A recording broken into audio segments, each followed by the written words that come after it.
और अब बात करेंगे आतंक के अमंगल की। जी हां, देश भर में आतंक के खिलाफ केंद्र सरकार और सुरक्षा बलों ने मोर्चा संभाल लिया है। केंद्र सरकार और सुरक्षा बलों की तरफ से लगातार ऑपरेशन चलाया जा रहा है और पूरी तैयारी के साथ दिल्ली से स्लीपर सेल के पाकिस्तानी आतंकी को आज गिरफ्तार किया। यह है आज की सबसे बड़ी खबर, जिसके बाद से हलचल काफी तेज है। जगह जगह रेड भी की जा रही है और इस आतंकी के पास से AK-47 समेत हैंड ग्रेनेड और भारतीय पासपोर्ट बरामद हुआ है। वहीं जम्मू कश्मीर में अलग अलग एनकाउंटर में सुरक्षा बलों ने 7 आतंकियों को ढेर कर दिया। आतंक की सफाई के लिए NIA की टीम दिल्ली NCR से लेकर जम्मू कश्मीर तक छापेमारी कर रही है। और वहीं श्रीनगर में LG मनोज सिन्हा के पूर्व सलाहकार और IAS अधिकारी बशीर अहमद के घर पर CBI ने छापेमारी की, रेड की। 2 आतंकी के सफाइयों के बाद अब पुलिस, CBI, सेना सबके अब ऑपरेशन में सबने हाथ मिला लिया है और हर जगह से नापाक साजिशों को मुंहतोड़ जवाब दिया जा रहा है। एक बड़ी कामयाबी हाथ लगी है। आतंकी खतरा लगातार देश की राजधानी दिल्ली पर मंडरा रहा था। स्पेशल सेल की टीम ने एक आतंकी को गिरफ्तार किया है। इस वक्त हम मौजूद हैं दिल्ली के लक्ष्मी नगर इलाके में। ये गली नंबर 10 है। इसी इलाके से गिरफ्तारी हुई है एक आतंकी की। आतंकी का नाम मोहम्मद अशरफ है। मोहम्मद अशरफ इसी इलाके में रहता था। स्पेशल सेल की टीम को यह सूचना मिली थी कि यह आतंकी पाकिस्तान के पंजाब का रहने वाला है। उसी के आधार पर ये यहाँ पर कल देर रात को जब रेड की गई, उसे गिरफ्तार किया गया है। उसके पास से फर्जी पासपोर्ट भी बरामद हुआ। इसके साथ साथ AK-47 बरामद हुआ है, ग्रेनेड बरामद हुआ है, 110 जिंदा कारतूस बरामद हुए हैं और बहुत ही महत्वपूर्ण दस्तावेज भी बरामद हुए हैं। अब जो मोहम्मद अशरफ है उसकी गिरफ्तारी की गई है। उससे पूछताछ की जा रही है कि आखिर वो कितने समय से भारत में रह रहा था। जो हमें सूत्रों के हवाले से जो खबर मिल रही है कि तकरीबन वो 1 साल से भारत में दाखिल हुआ था। ना सिर्फ वो देश की राजधानी दिल्ली में रह रहा था, बल्कि वो राजस्थान, दिल्ली के साथ साथ UP और वेस्ट बंगाल में भी रह चुका है। यानी कि वो लगातार घूम रहा था। अब एजेंसीज के लिए सबसे बड़ी चुनौती है ये जानना कि जो इसका स्लीपर सेल एक्टिव किया गया था, इसके साथ साथ कौन कौन से ऐसे लोग हैं जो देश के अलग अलग राज्यों, शहरों व दिल्ली में बैठे हुए थे, जो इसके साथ काम कर रहे थे। और वो हैंडलर कौन है जो इसे लगातार डिक्टेट कर रहा था, जो बता रहा था। यह भी सूचना मिल रही है कि कई जो 110 कारतूस मिले हैं, ये लगातार लोगों को निशाना बनाते। इसके साथ साथ हैंड ग्रेनेड का भी इस्तेमाल किया जाना था। तो दिल्ली स्पेशल सेल की जो टीम को बड़ी कामयाबी लगी है हाथ। अब देखना होगा कि आखिर इससे पूछताछ में क्या कुछ और निकलकर सामने आता है। कैमरामैन अभय सिंह के साथ दीपक दुबे, न्यूज़ 24 दिल्ली।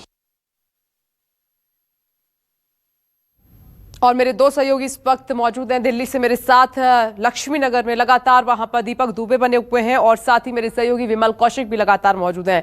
विमल, मैं आपके पास आती हूँ, जरा दीपक से वहां का हालचाल जान लेती हूँ। और दीपक, जब से ये आतंकवादी की गिरफ्तारी हुई है तब से वहां का माहौल क्या है? किस तरीके से सतर्कता बरती जा रही है? सिक्योरिटी बढ़ाई गई है? क्या किया जा रहा है?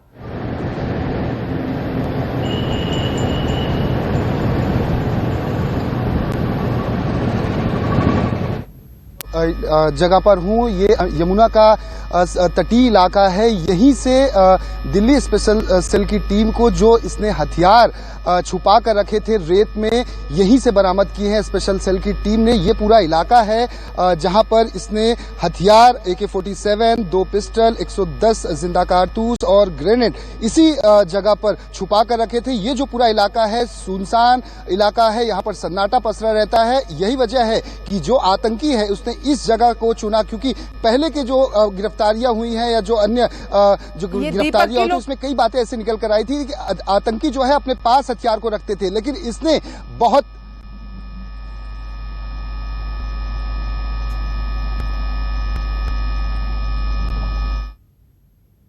चलिए, संपर्क दीपक के साथ टूट गया, लेकिन विमल का रुख कर लेते हैं। तो विमल, ये आतंकवादी कहां ले जाया गया है और जाहिर सी बात से सिर्फ पूछताछ हो रही होगी, और कुछ इनपुट मिल पाए हैं क्या?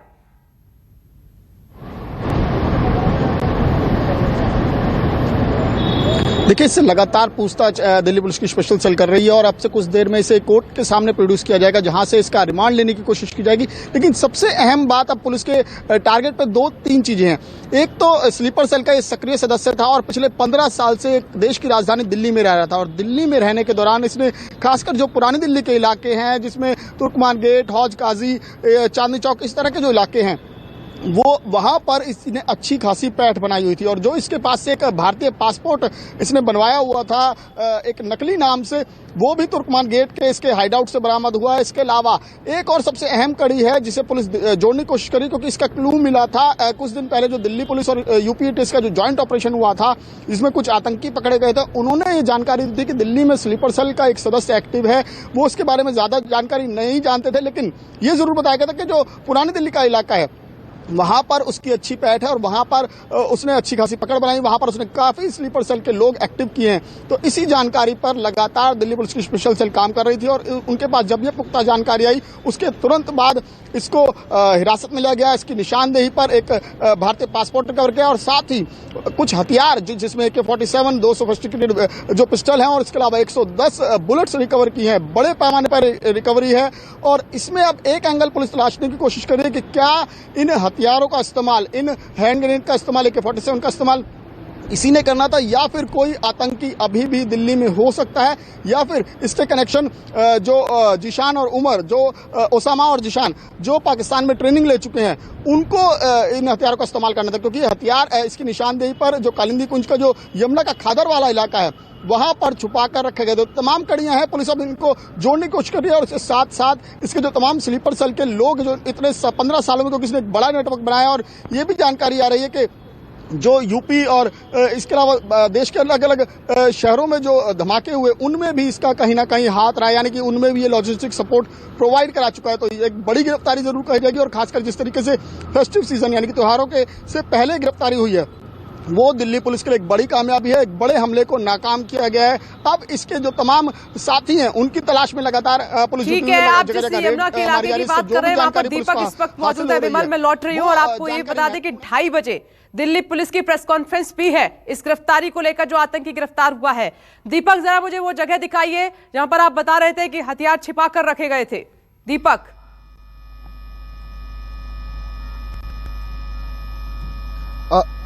जी, ये कालिंदी कुंज का इलाका है, यमुना से समुद्री पूरा तटीय इलाका है। यहाँ पर आप देख सकती हैं बहुत रेत है और जो स्पेशल सेल ने जब इसकी गिरफ्तारी की और इससे पूछताछ की, तो यहीं से वो हथियार बरामद किए गए हैं। इसने बहुत ही प्लानिंग के तरीके से इस जगह को चुना था, क्योंकि ये जो हाईवे है, हाईवे से तकरीबन 500 मीटर अंदर की तरफ ये तटीय इलाका है और यहाँ पर सुनसान इलाका है, बहुत सारी पेड़ है, झाड़ियां हैं और यहीं पर इसने इस हथियार को छुपा कर रखे थे। AK-47 ग्रेनेड, 110 जिंदा कारतूस।